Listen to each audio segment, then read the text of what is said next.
Example number 1 में given है tan a equals to 4/3 find the other trigonometric ratios of the angle a। tan a equals to 4/3 given है, tan a equals to 4/3 given है।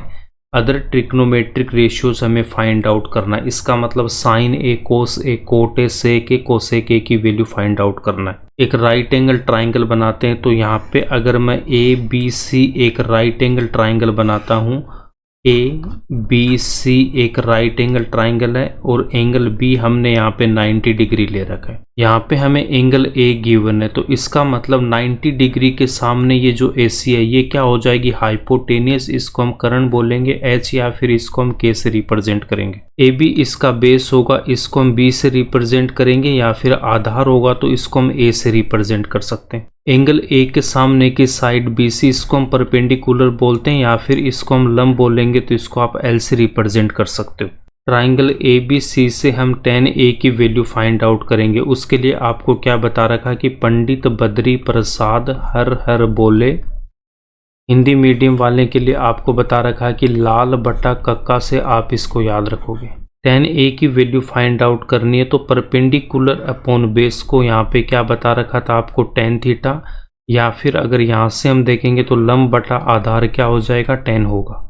इस triangle से tan A की value find out करेंगे, तो tan A equals to कितना होगा, perpendicular upon base. Perpendicular upon base equals to perpendicular क्या है यहाँ पे BC, तो परपेंडिकुलर हम क्या लिखेंगे BC, और यहाँ पे बेस कितना है AB, तो BC upon AB। tan A equals to 4/3 given है, तो tan A की वैल्यू हम यहाँ पे पुट करेंगे, तो tan A की वैल्यू कितनी पुट कर सकते हैं, 4/3। tan A की वैल्यू पुट करूंगा यहाँ पे 4/3 equals to BC upon AB। BC upon AB, BC upon AB को हमने यहाँ पे एज इट इज रखा है। नेक्स्ट स्टेप में यहाँ से मैं क्या लिख सकता हूँ, BC upon AB equals to 4/3। 4/3 BC upon AB equals to 4/3। ये यहाँ पे रेशियो गिवन है हमें 4/3।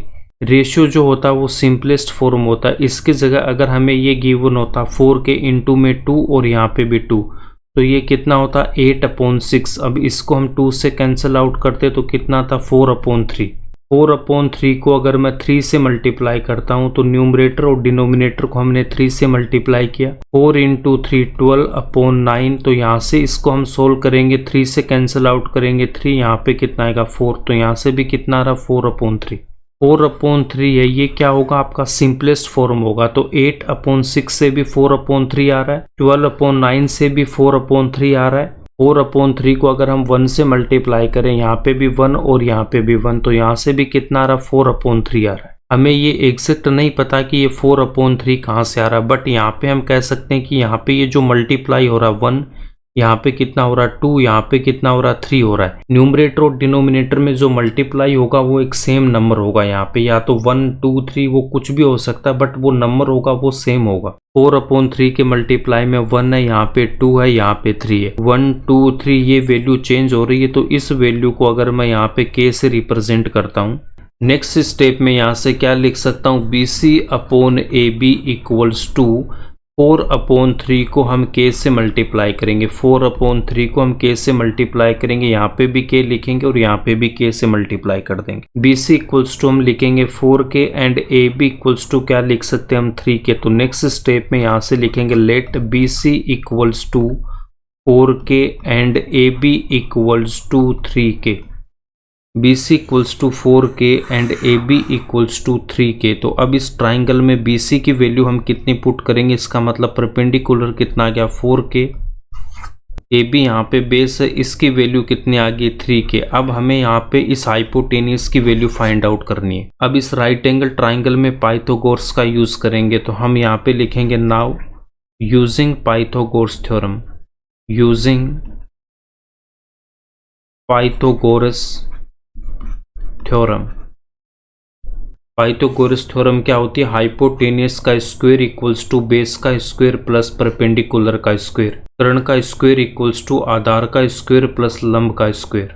हाइपोटेनियस का स्क्वायर इक्वल्स टू हाइपोटेनियस का स्क्वायर इक्वल्स टू बेस का स्क्वायर प्लस परपेंडिकुलर का स्क्वायर। ट्राइंगल ABC में हाइपोटेनियस क्या हमारे पास AC का स्क्वायर इक्वल्स टू बेस क्या AB का स्क्वायर इक्वल्स टू परपेंडिकुलर हमने क्या ले रखा है BC, तो BC का स्क्वायर। AC का स्क्वायर इक्वल्स टू AB की वैल्यू हमारे पास कितनी है, यहाँ पे देखो AB की वैल्यू हमने कितनी फाइंड आउट कर रखी है 3K एंड BC की वैल्यू 4K पुट करेंगे।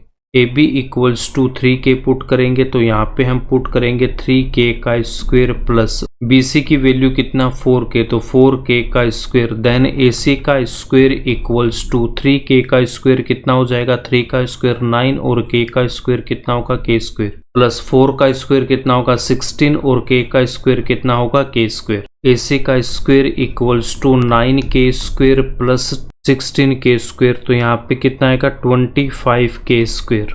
AC की वैल्यू फाइंड आउट करने के लिए दोनों साइड हमें स्क्वायर रूट लेना होगा, तो AC की वैल्यू फाइंड आउट करनी है तो दोनों साइड हम यहाँ पे स्क्वायर रूट लेंगे।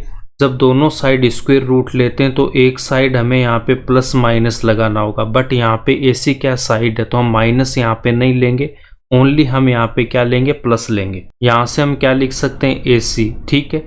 अब ये AC कैसे आया, यहाँ पे देखो AC का स्क्वायर और यहाँ पे हमने रूट ले रखा है, रूट का मतलब होता है power half.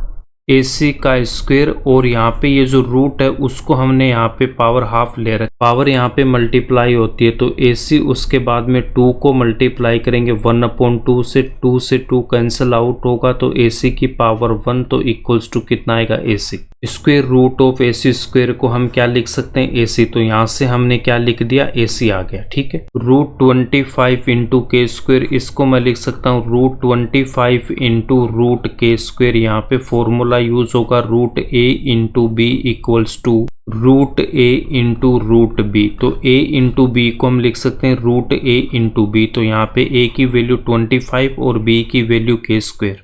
AC equals to कितना आ जाएगा, AC इक्वल्स टू रूट 25, तो इसकी वैल्यू कितनी आएगी 5 और रूट K स्क्वायर यहाँ से कितना आ जाएगा K। AC इक्वल्स टू कितना आएगा 5 क्या आएगा, रूट 25 को हम लिख सकते हैं रूट यहाँ पे 5 का स्क्वायर और यहाँ पे रूट का मतलब पावर हाफ, तो पावर मल्टीप्लाई होगी यहाँ से कैंसिल आउट होके कितना आएगा 5। रूट K स्क्वायर में यहाँ से इस रूट की पावर 1/2, तो K स्क्वायर रूट की पावर 1/2 पावर मल्टीप्लाई होगी, यहाँ पे भी कितना आएगा K आएगा। ट्राइंगल की तीनों साइड्स हमारे पास है। अब हम यहाँ से रिमेनिंग ट्रिग्नोमेट्रिक रेशियोज को हम फाइंड आउट करेंगे। तो सबसे पहले हम इस ट्राइंगल को बनाएंगे, ट्राइंगल ABC को ABC, B पे हमने यहाँ पे 90 डिग्रीज ले रखा है, यहाँ पे एंगल आपके पास में कितना A, 90 के सामने हाइपोटेनियस, इसकी वैल्यू हमने अभी फाइंड आउट की AC की कितनी 5K, एंगल A के सामने की साइड ये जो BC है इसको हम क्या बोलते हैं परपेंडिकुलर, इसकी वैल्यू कितनी है 4K, AB बेस है इसकी वैल्यू कितनी है 3K।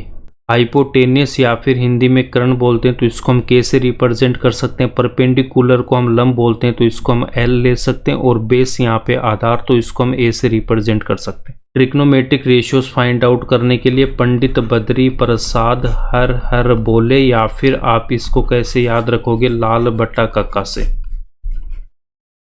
P/H। ये जो फर्स्ट वाला है वो क्या होता है हमारे पास साइन A होता है, तो फर्स्ट वाला जो एंगल है वो होता है मेरे पास किसका साइन का। तो सबसे पहले हमें यहाँ पे साइन A की वैल्यू फाइंड आउट करना, तो साइन A को लिख सकता हूँ परपेंडिकुलर अपॉन हाइपोटेनियस, या फिर हम इसको लिख सकते हैं लंब बटा कर्ण। तो यहाँ पे परपेंडिकुलर कितना BC अपॉन हाइपोटेनियस कितना AC, तो BC की वैल्यू कितनी है 4K अपॉन हाइपोटेनियस की वैल्यू कितनी है 5K। A से K को कैंसिल आउट करेंगे, यहाँ से वैल्यू कितनी आ जाएगी 4/5।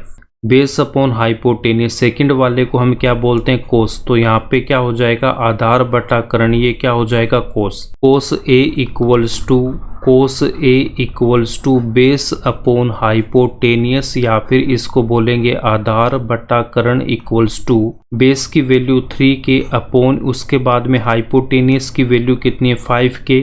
K से K कैंसिल आउट होगा तो यहाँ पे वैल्यू कितनी आएगी 3/5। 10 की वैल्यू फाइंड आउट करने के लिए P/B परपेंडिकुलर अपॉन बेस या फिर लंब बटा आधार क्या होता आपके पास में 10 होता, तो 10 की वैल्यू फाइंड आउट करने के लिए 10A equals to 10a equals to perpendicular upon base equals to लंब बटा आधार इक्वल्स टू परपेंडिकुलर की वैल्यू कितनी हमारे पास, परपेंडिकुलर की वैल्यू है 4k, तो यहाँ पे लिखेंगे 4k अपॉन बेस की वैल्यू कितनी हमारे पास में 3k, तो बेस की वैल्यू आएगी यहाँ पे 3k, k से k कैंसिल आउट करेंगे तो इसकी वैल्यू कितनी आ जाएगी 4/3।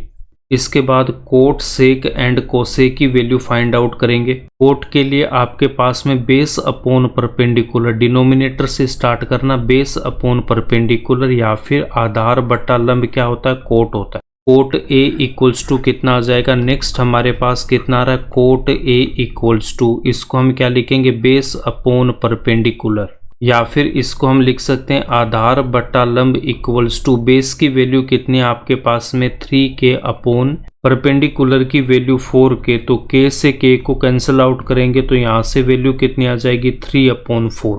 इंट्रोडक्शन वाले पार्ट में मैंने कोट के 2 फॉर्मूले और बता रखे, तो वहां से भी हम कोट ए की वैल्यू फाइंड आउट कर सकते हैं। तो कोट का एक फॉर्मूला आपको क्या बता रखा है कि कोट ए इक्वल्स टू कितना होता है 1/10a इक्वल्स टू 1/10, ए की वैल्यू कितनी है, 10a की वैल्यू हमें गिवन भी है और हमने यहाँ पे फाइंड आउट भी कर रखी है 4/3।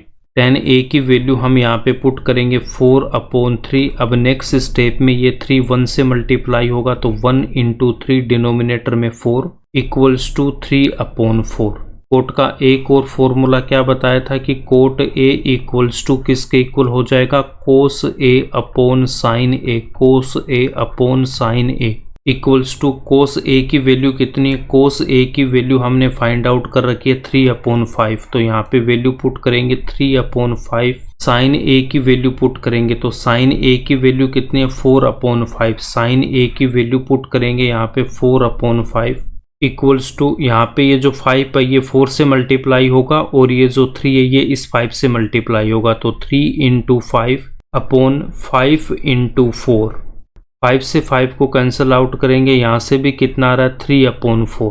कोट ए की वैल्यू फाइंड आउट करने के लिए हमारे पास 3 मेथड है, आप किसी भी मेथड से यहाँ पे कोट ए की वैल्यू फाइंड आउट कर सकते हो। नेक्स्ट हम सेक की वैल्यू फाइंड आउट करेंगे, तो सेक के लिए आपको क्या बता रखा है, ये जो सेकंड वाला है हाइपोटेनियस अपॉन बेस या फिर कर्ण बटा आधार, इसको हम क्या बोलेंगे सेक। सेक ए इक्वल्स टू कितना हो जाएगा हाइपोटेनियस अपॉन बेस, तो नेक्स्ट हमारे पास यहाँ पे सेक ए की वैल्यू फाइंड आउट करनी है हाइपोटेनियस अपॉन बेस, या फिर हम इसको बोल सकते हैं कर्ण बटा आधार इक्वल्स टू हाइपोटेनियस क्या हमारे पास AC अपॉन बेस, यहाँ पे क्या मेरे पास AB इक्वल्स टू AC की वैल्यू 5k अपॉन बेस की वैल्यू कितनी है 3k, k से k यहाँ पे कैंसिल आउट करेंगे तो यहाँ पे वैल्यू कितनी आ जाएगी 5/3।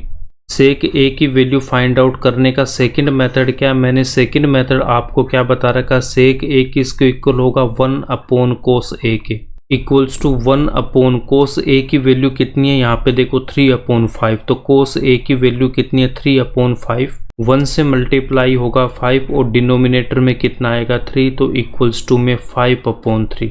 सेक ए की वैल्यू फाइंड आउट करने के लिए 2 मेथड है, किसी भी मेथड से आप सेक ए की वैल्यू फाइंड आउट कर सकते हो। नेक्स्ट कोसेक ए की वैल्यू फाइंड आउट करेंगे। कोसेक ए के लिए आपको क्या बता रखा है कि हाइपोटेनियस अपॉन परपेंडिकुलर या फिर कर्ण बटा लंब, इसको हम क्या बोलेंगे cosec. Cosec A equals to कितना हो जाएगा hypotenuse upon perpendicular. Cosec A equals to hypotenuse upon perpendicular equals to कर्ण बटा लंब। हाइपोटेनियस की वैल्यू पुट करूंगा AC अपॉन परपेंडिकुलर की वैल्यू कितनी है BC इक्वल्स टू AC की वैल्यू 5k अपॉन BC की वैल्यू 4k। K से K कैंसिल आउट होगा, यहाँ पे कितना आएगा 5/4। सेकेंड मेथड क्या है इसका, कोसेक A किसके इक्वल होगा, कोसेक A इक्वल होगा 1/sin A के। साइन A की वैल्यू हमने फाइंड आउट कर रखी है 4/5, साइन A की वैल्यू कितनी है 4/5। नेक्स्ट स्टेप में 1 से मल्टीप्लाई होगा 5, तो 1 × 5/4 इक्वल्स टू 5/4। कोसेक ए की वैल्यू फाइंड आउट करने के भी 2 मेथड है, किसी भी मेथड से आप इसकी वैल्यू फाइंड आउट कर सकते हो। यहीं पे आपका एग्जाम्पल नंबर 1 कंप्लीट होता है।